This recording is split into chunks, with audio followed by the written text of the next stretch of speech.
Hello, good morning, good afternoon, good evening, wherever you are in the world. A very warm welcome to Meet Menaca, episode 78. What's the real diversity question with Dr. Yvonne Thompson, CBE founder, speaker, and author. Before we go further into who is Dr. Yvonne Thompson and what she does, let me talk about a bit about the talk show itself.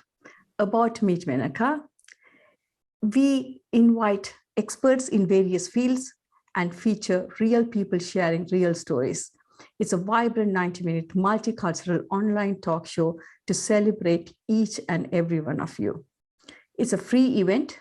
You can register and join us to listen and learn from various experts and people who share their real stories by registering on the links. We share links on most social media platforms, on Facebook, on Instagram, on LinkedIn, or please feel free to send us a message. On YouTube, you can go and listen a library of videos from various episodes. Thank you so much for joining and supporting us. All the while, it is the 78th episode today, and without you, we wouldn't have been able to make it this far.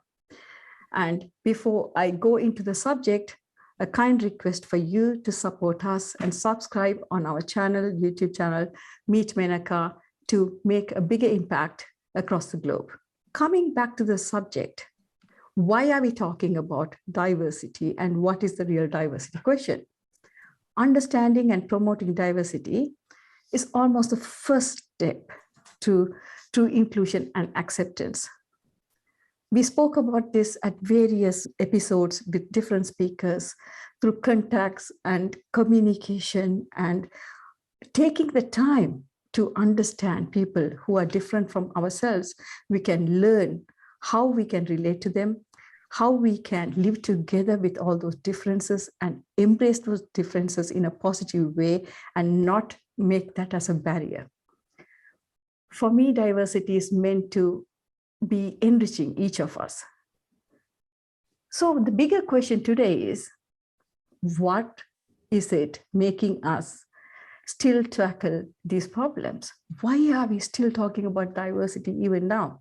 So to learn more, let's join Dr. Yvonne Thompson, CBE, today to talk about this. Firstly, a very warm welcome to you, Dr. Yvonne.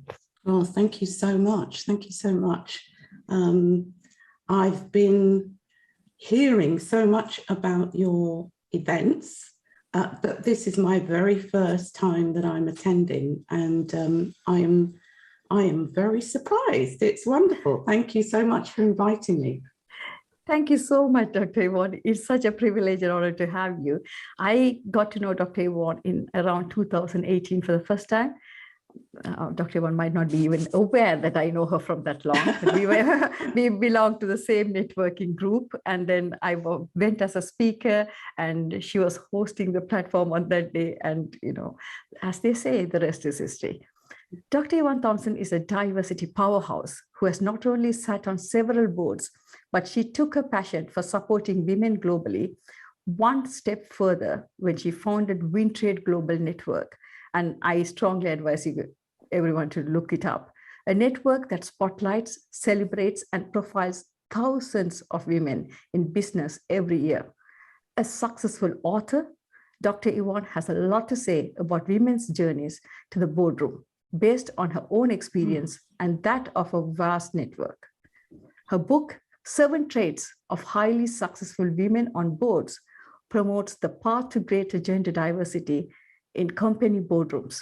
She continues to champion and promote equality for women on boards through her weekly WinTrade Global Talks. She also helps minorities on boards through her work on the Parker Review. Honored by Queen Elizabeth II with a CBE, she has received 2 honorary doctorates and 4 fellowships for her work in the entrepreneurship, global diversity, and equality arena. I would come back to the latest achievement of her a bit later on the show. Thank you so much, Dr. Yvonne. Oh, thank you. Thank you for inviting me. I am honored to be part of this. And just to share a little bit about my background or my journey through the whole diversity space. I've been in and around equality and diversity for about 40 years now. It really came home to me when I first started my journey as an entrepreneur. I was my only one job. I call it a job because it wasn't a passion. Everything I do now is a passion. But my one job, or my first and only job, was working at CBS Records many, many years ago, over 40 years ago. And I was there for 7.5 years. And even though I was deputizing in some higher positions, I applied for those positions about 3 times over the 7.5 years, and I didn't get it. That's when I realized, I'm never going to move up. And the only way for me to move up was to move out. And that was the beginning of my journey. I mean, when I was leaving CBS Records, everyone was saying to me, "Oh, are you sure you're doing the right thing? How are you going to live?" I was, and I still am, a single parent. When I left CBS Records, my daughter was 5, and everyone was saying, "How are you going to do this? How can you be an entrepreneur? How?" But it was still the time as well, though, when women still had to go to the banks with their brothers, fathers, you know what I'm going to say, to approve loans. And I've got to say, luckily, my brother came with me and he signed as a guarantor. And my very first business was born. And that was the first Black-owned marketing and PR consultancy in the UK. And then I moved on a few years later. I was part of a group that started the first Black-owned radio station in the UK. I mean, many of you hopefully will know the radio station Sunrise. Yes? Yes, of course. Yes. and so in the Caribbean community, starting around the same time was my radio station, Choice FM. And so now I believe that Sunrise is still going. Choice FM, we sold Choice FM, and it's now known as Capital Extra because we sold it to Capital Radio. Mm-hmm. During that time, I started the first Black Women in Business network. There were so many firsts in the Black community, but it was an absolute joy. And this was when I was finding out that quite often, and because of the things I was doing, I was invited on many government committees and government boards. I advise in Tony Blair's administration around minority-owned businesses. I'm still advising government around minority-owned businesses. I currently work with the Minister for Small Business, Paul Scully. I worked with Nadine Zahawi. I'm about to interview Kwasi Kwarteng, who's the Secretary of State for Business. So I'm still very active in that whole business arena because I'm passionate. And this is not just Black, this is that awful name, BAME, which we still haven't replaced yet, but I'm sure we will soon. So I'm still advising government on minority-owned businesses. But alongside that, my passion for that whole, for my whole journey has been around the advancement of women in business, women on boards, women rising up the ladder. And that came because every time I sat on a board, I was either the only woman or the only person of colour on that board or on that committee. And I was determined for that to change. And I was the one thorn in the every committee I sat on.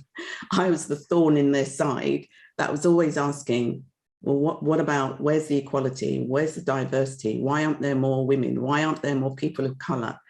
To the point where when they saw me coming, it was like they knew what I was going to ask. But if you don't make the point, if you don't stand up and you don't promote, you don't champion, we will never move on.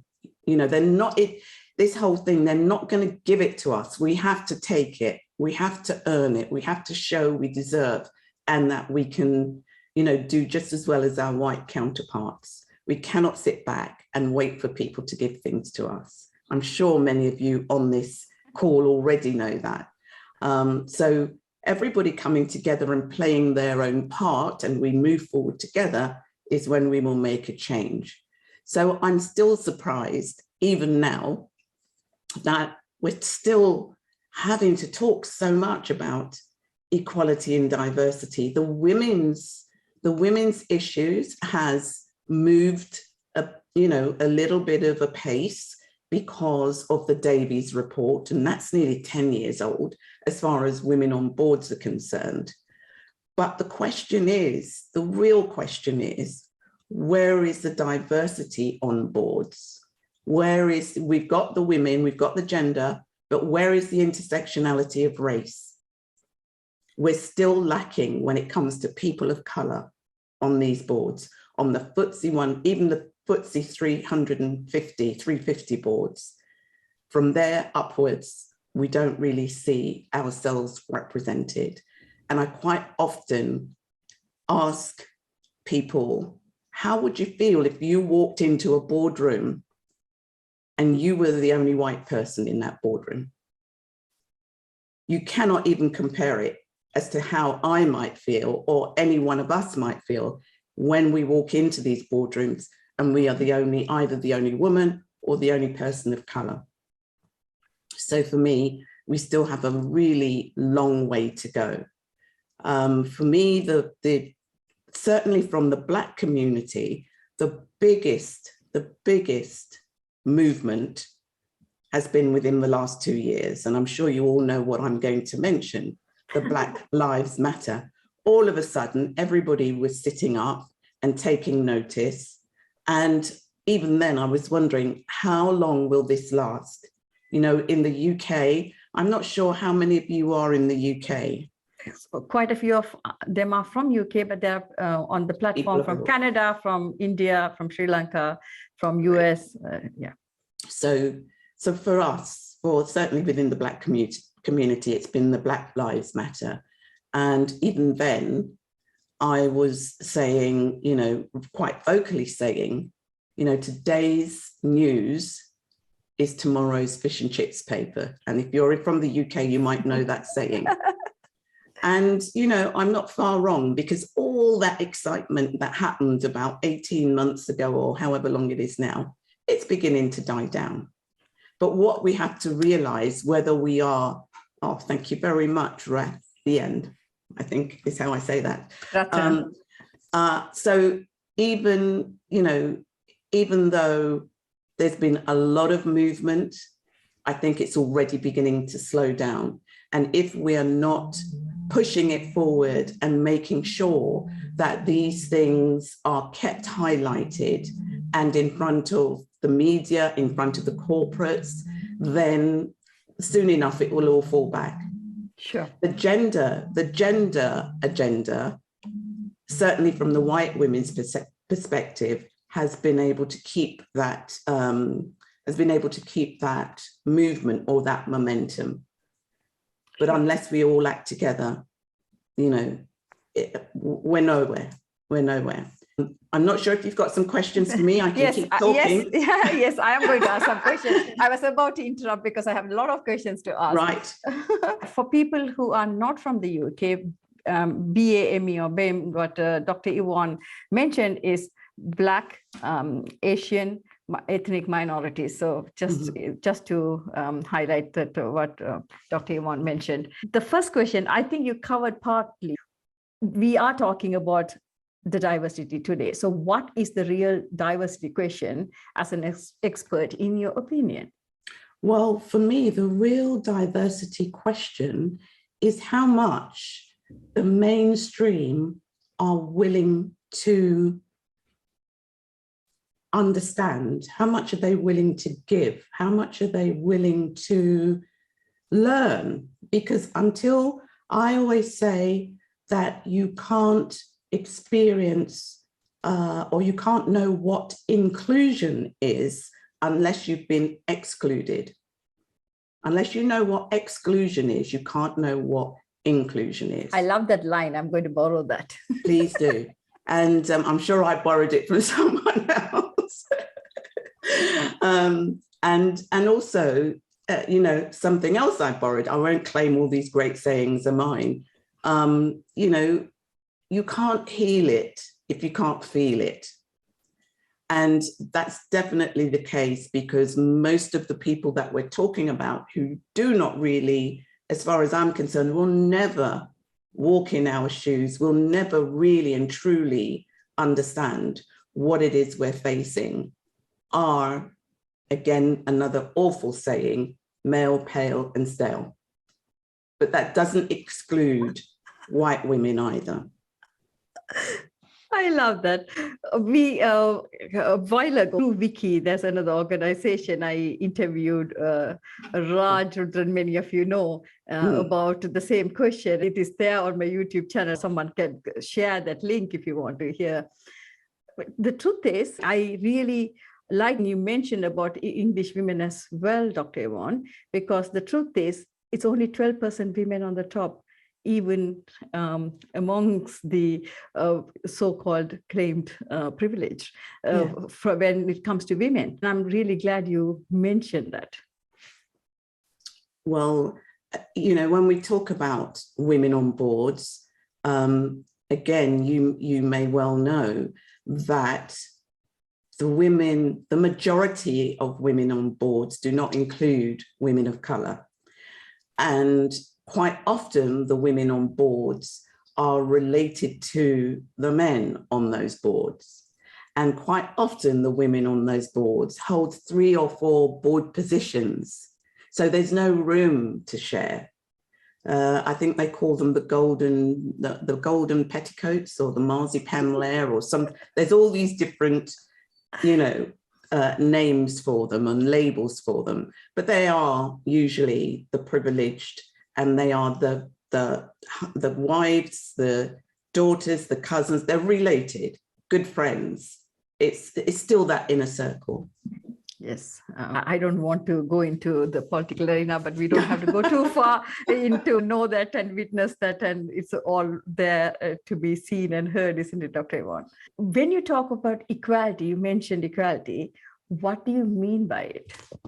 So for me, again, equality is having equality of opportunity, which we very rarely have, because just a really good example is I've just done some work with the NHS and the BAME staff. One of the things that they've reported back the most is that they never get access to the jobs. The jobs or the jobs higher up the levels have either already gone before they're able to apply, or they've never been advertised. It's passed around the people, in the higher echelons. So for me, equality is about equality of opportunity. It's about equality of access to information, access to funding, access to, pay. It's about, and I don't think we will ever really be equal until we're all sitting at the same table at the same time, hearing the same information. And when we get that access and we're sitting in the same room at the same table at the same time, hearing the same information, is when we will have equal opportunities. We will then know what the individual wants to do with it. Everyone will hear the same thing. It's up to them what they do with it then. But again, there's no point in having information unless you act on it, because nothing's going to happen unless you act on it. So we have a responsibility on our side as well.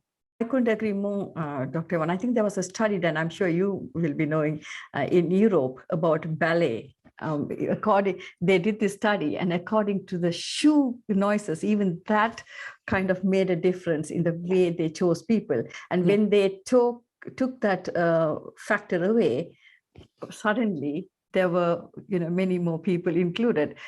I was astonished when I read it a few years back, isn't it, Dr. Yvonne? Yeah, I mean, it's so interesting how many different levels of exclusion people can put into place to make sure certain people do not get that access. And it's so, sometimes they are so subtle that, unless you are that person that's doing it, others would never know. So true. And only very recently, Disney and ballet world and fashion world have embraced different colors to make it different, to promote inclusion, isn't it? Yeah. Unless very recently, it's shocking to even imagine that in this century, we are still talking about it, and we feel the need to be discussing about this topic. Well, I think, we've come a long way, but there's a long way to go.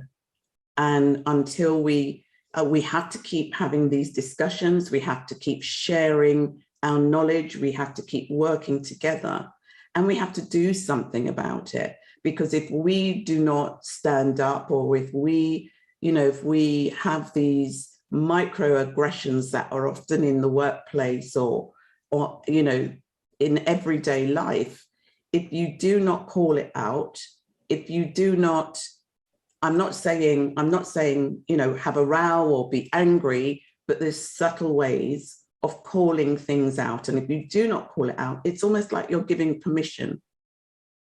You're giving permission if you don't say, hold on a minute, and whatever it is you don't agree with, you let them know. And that's why we need more Dr. Yvonne's around. Thank you so much. We spoke about it. Ian Pendleton Turner, he came, and I was mentioning the same thing. And when we were having a private conversation, I did tell him one day, don't you think so? You're from a privileged background, because exactly the words you mentioned before. And he came on the show, and he did agree to an extent, perhaps in one form, it is correct. For me, diversity is about inviting someone for a party, and inclusion is about asking them to dance with you, isn't it? So as an expert, what do you think? Where does inclusion fit into all this? Well, it's exactly as you've just said, unless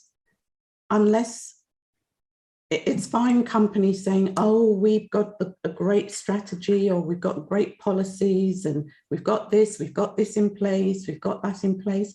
But it's, as you said, invite us to the party, but don't leave us standing, by ourselves. Don't exclude us by not inviting us to the dance or not including us in the conversation. And, quite often I have seen that happen. So it's fine having a diverse board, but if for some reason they decide that they are going to exclude you, there are ways in which that can be done. But I always say it's up to us. Once we get access to that board, we have to find our own cheerleaders. We have to have the conversations before we get into the boardroom, so we know that when we put our hands up or we say something, there is at least one person who is going to be there, supporting you. So in a way, it does work both ways, but in order for us to make a difference or to be included, we've got to be part of the conversation. Sure. Conversations before the conversations, right? Absolutely. Yeah, absolutely. Yeah, and it does make such a big difference. Having your own tribe and cheerleaders makes you go, and as they say, isn't it, alone you can go faster, together you can go further. So absolutely. I think that's what it is. And nowadays, there's a new adage to the conversation. The word is belonging. Where does that fit in this space? Well, again, that's a very interesting new adage, of belonging.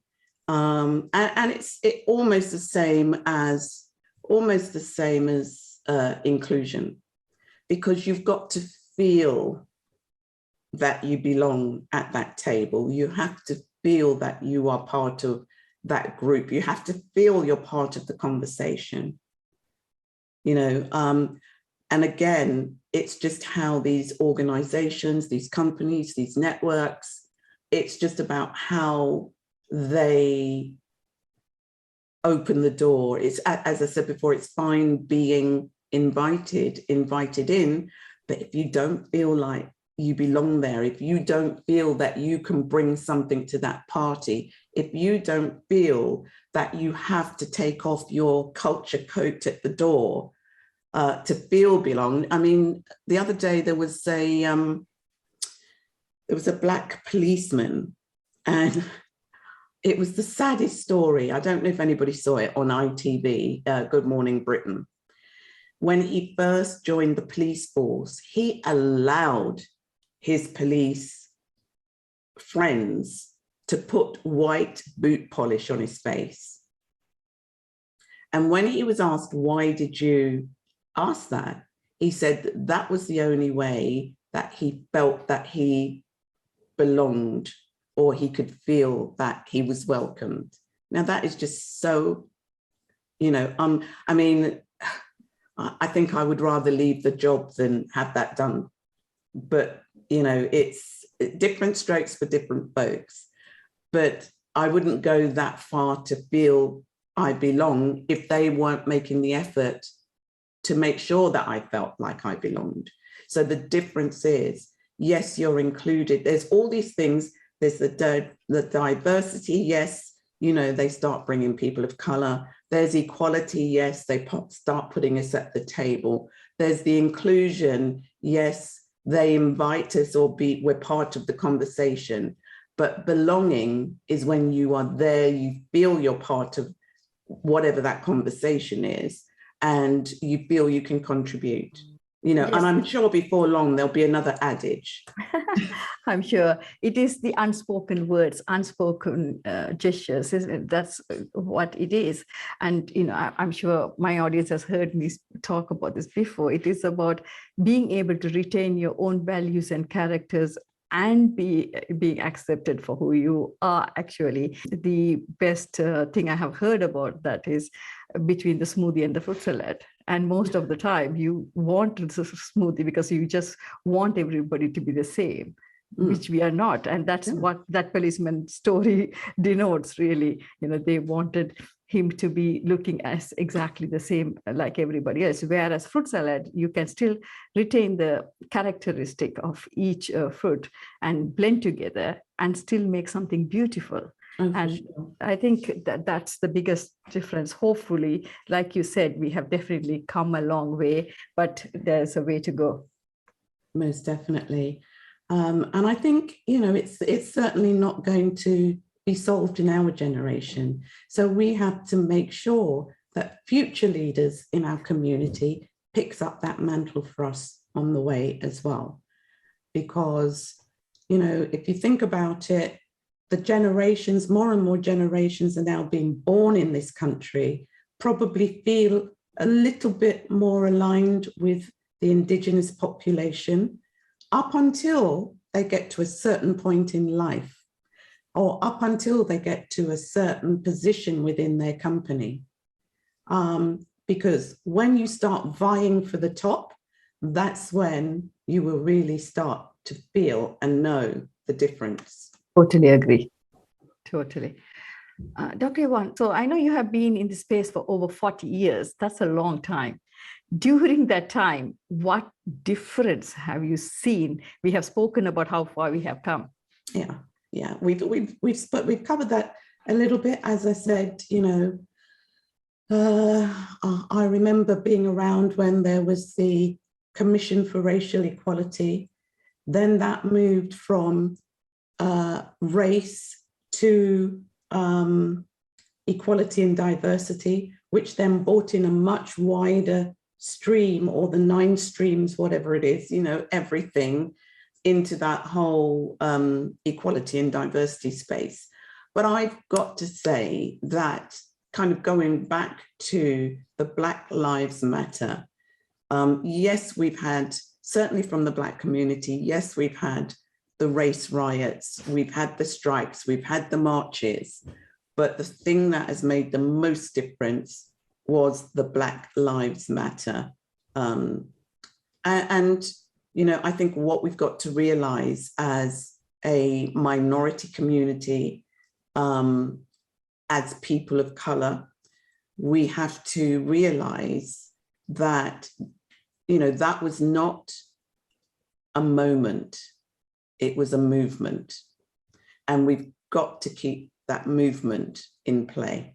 Yes, Doctor, it shouldn't be a case till the next story comes. Exactly. The next headline. Yeah, absolutely. Thank you. So you mentioned briefly about 9 streams. From our audience, can you tell, at least there are 9 streams of diversity. What are they? Okay. I knew you were going to ask me this, so I will remember most of them.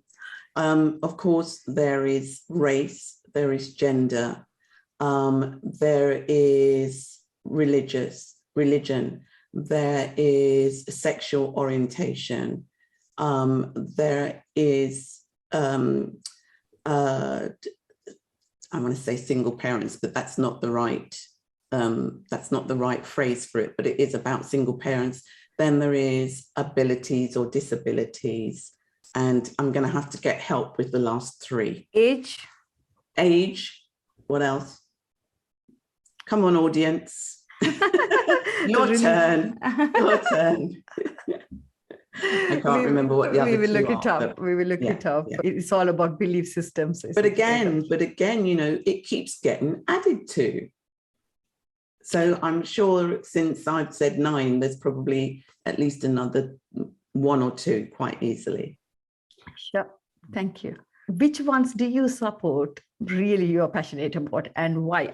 At least 1 or 2 I do know, knowing you for a few years now, but I would like to hear from you, Dr. Yvonne. Well, the ones, you know, I always say I focus on my focus. I'm female, I'm Black. And those are the 2 streams of diversity that I'm really passionate about, equality and diversity. As you may know, every week, well, it's not every week now, it throughout the main part of the lockdown, every week I was doing something called a Wintrade Global Talk, where I would have corporates on talking to them like this. And I would hold their feet to the fire, and they expect their feet to be held to the fire, because I will always ask them, you know, what are you doing around equality and diversity? I encourage them to have the difficult dialogue. I encourage them and let them know they have to become, and it's more and more, you know, it's happening more and more, they have to become comfortable with the uncomfortable conversations, because until they're able to do that, until they're able to look us in the eye and say, what can we do for you? How can we help you? What's happened to you today? How can I change this? All those, you know, all those types of conversations that they don't necessarily want to have. So they are uncomfortable. They have to learn how to have those uncomfortable conversations. So for me, it is, and it's not only around color, it is around gender as well. It's with the intersectionality of race. It is a strange phenomenon, isn't it? Because organizations often talk about performance and productivity, but they don't understand this with equality, diversity, and inclusion. Productivity is a byproduct, what they are chasing in the first place. Well, and a lot of them, I mean, there's been a couple of quite high profile bits of research that talks about McKinsey around, I think it's 15% advantage over competitors if you have a good gender balance, and if you have a good race equality balance, it goes up to 35%. Yes, correct.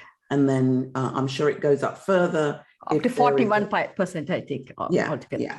I will send you that talk. I think you will enjoy that. Oh, okay. I will send that.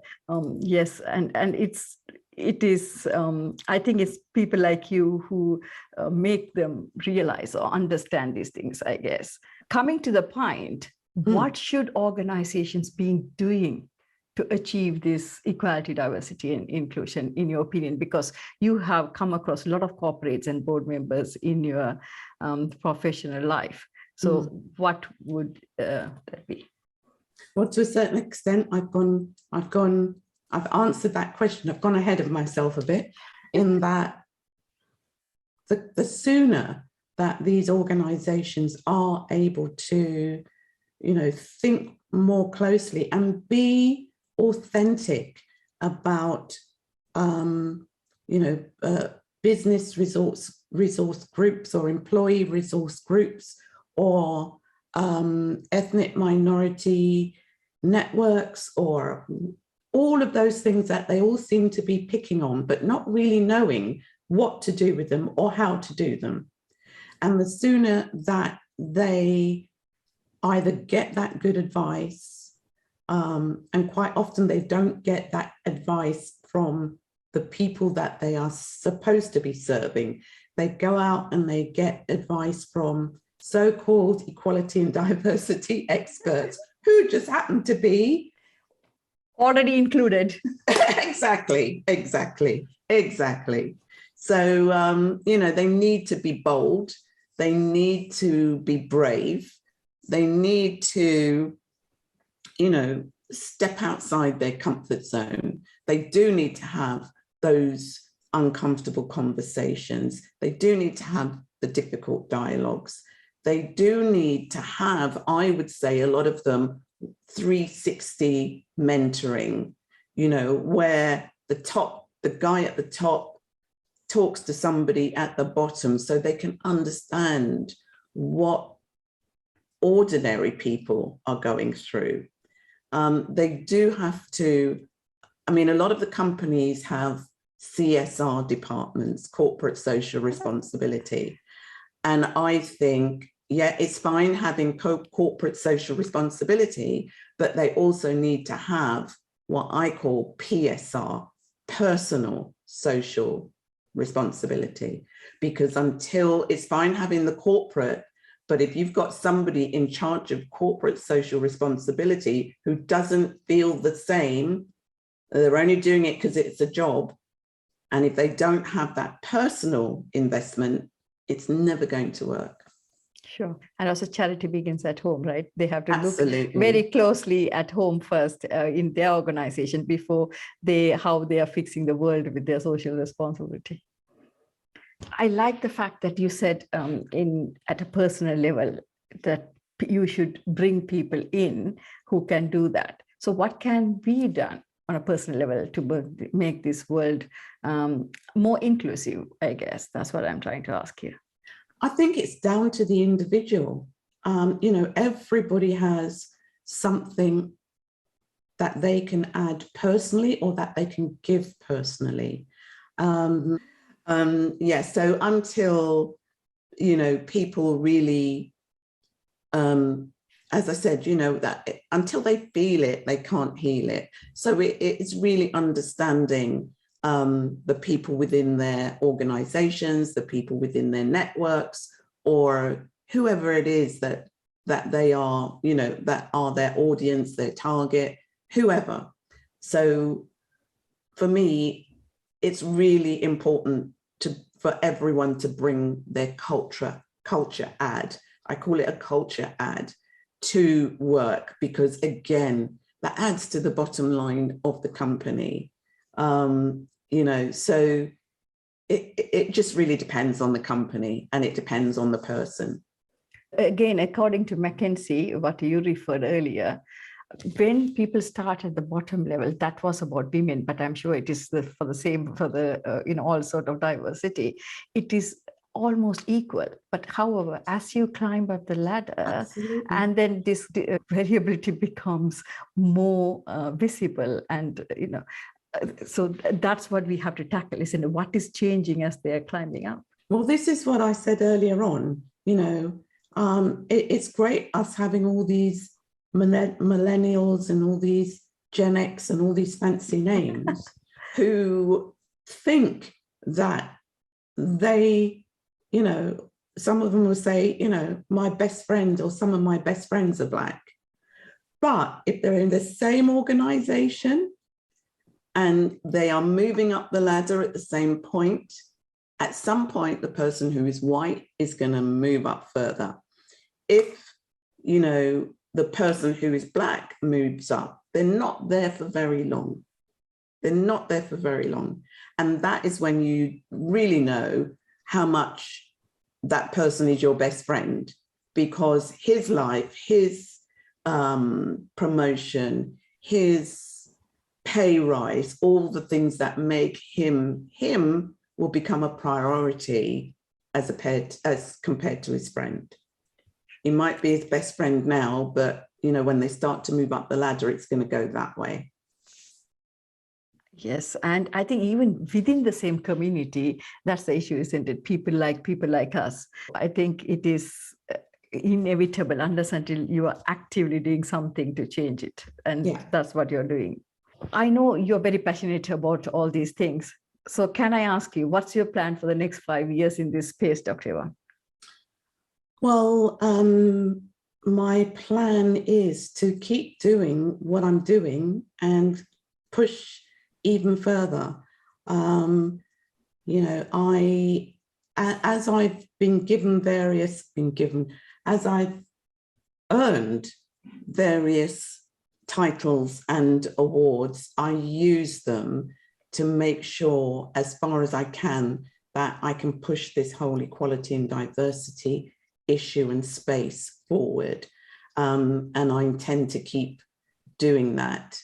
You know, that's as much as I can do. I am, you know, I'm one person, and what we need is everybody on this call to be doing something, for us all to come together as a community. Can I just say, I'm going to be really cheeky and just say to you all that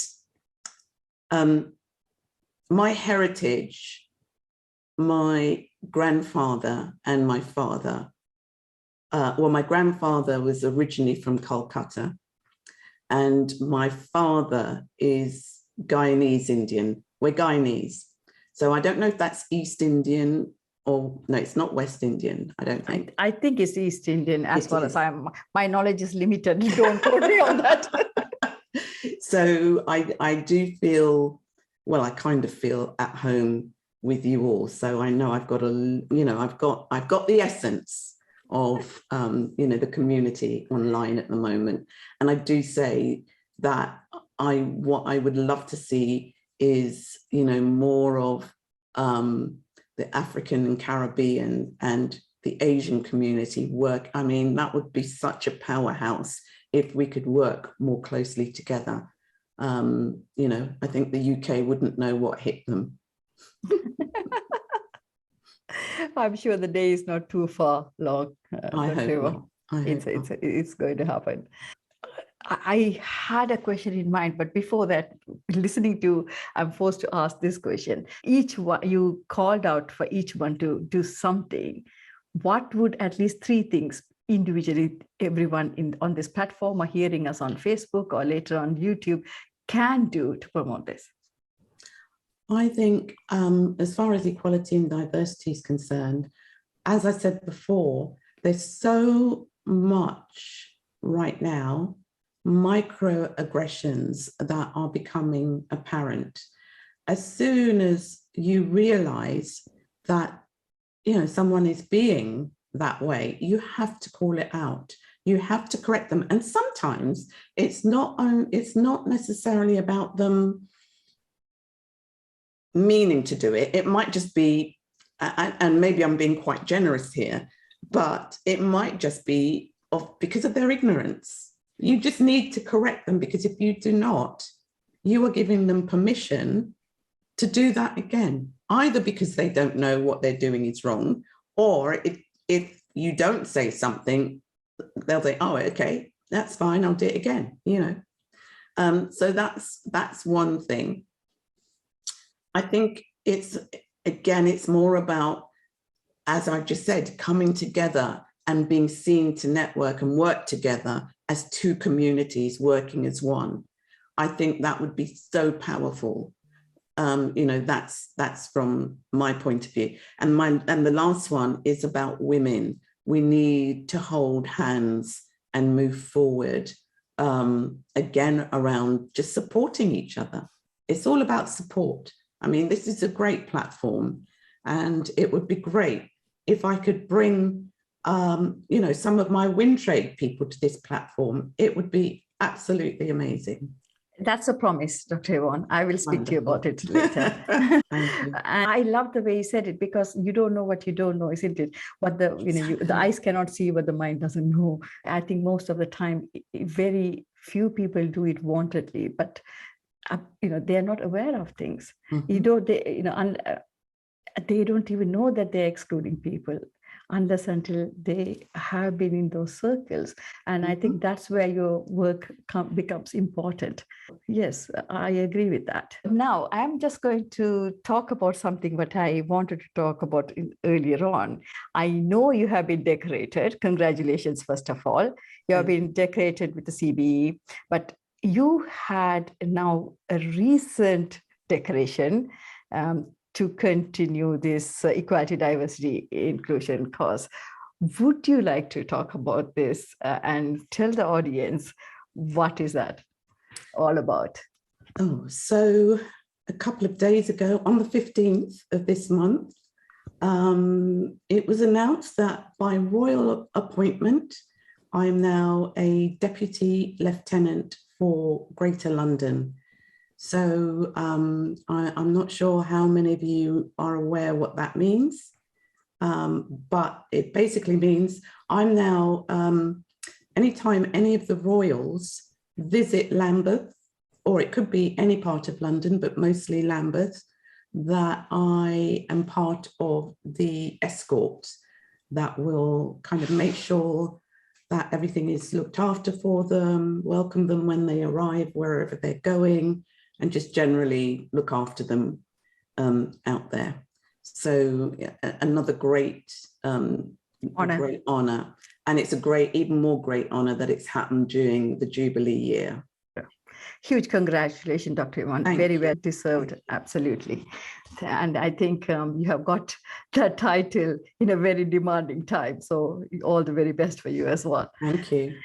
Following tradition, I'm going to announce the next topic before we go to the vote of thanks. Next week, the topic on the episode 79 on the 27th of February will be prevention of cancer and tobacco de-addiction with Dr. Rohan Bhatak. He is from Mumbai, India, and I'm really looking forward to it. As we all know, cancer is something becoming almost very familiar world, very unfortunately. So prevention of cancer is something we all have to think about deeply. Hence, I have asked him to come and talk about this topic. Now, over to Kirabe Kahoot to give the vote of thanks. Hello. On behalf of Meet Menaca, celebrating you, I would like to personally thank those who are on Facebook. We appreciate your presence with us on Facebook. And for those on this platform, we really appreciate your time, giving your time and your participation on Meet Menaca. We love to celebrate each one of you on this platform, and we say thank you. And finally, I would like to say a big thank you to Dr. Yvonne Thompson, for indeed, she is the wind beneath our wings. She is a woman who's advocating inclusion and diversity, and this word wind trade, it just caught my cockles, it made my cockles warm. I would like to say W standing for wind ranging, covering many a space and regions. I standing for being incredible, and standing for national, and D standing for a you're making a distinctive distinction with us on this platform, in the UK, and globally. Thank you, Dr. Yvonne, for your time. Oh, thank you. Lovely presentation. Thank you. Thank you. Thank you so much, Kirbe. A great privilege and honor, as I said before. Thank you so much, Dr. Yvonne. It was an incredible episode. Please hold on. We will be going through the questions. I have started getting the questions already. Next week, the topic will be episode 79, 27th of February. It will be prevention of cancer, tobacco, de-addiction with Dr. Rohan Batak. For people who are on Facebook, it has come to that time of the day to say goodbye. Until we see you next week, keep safe, be happy, and keep smiling.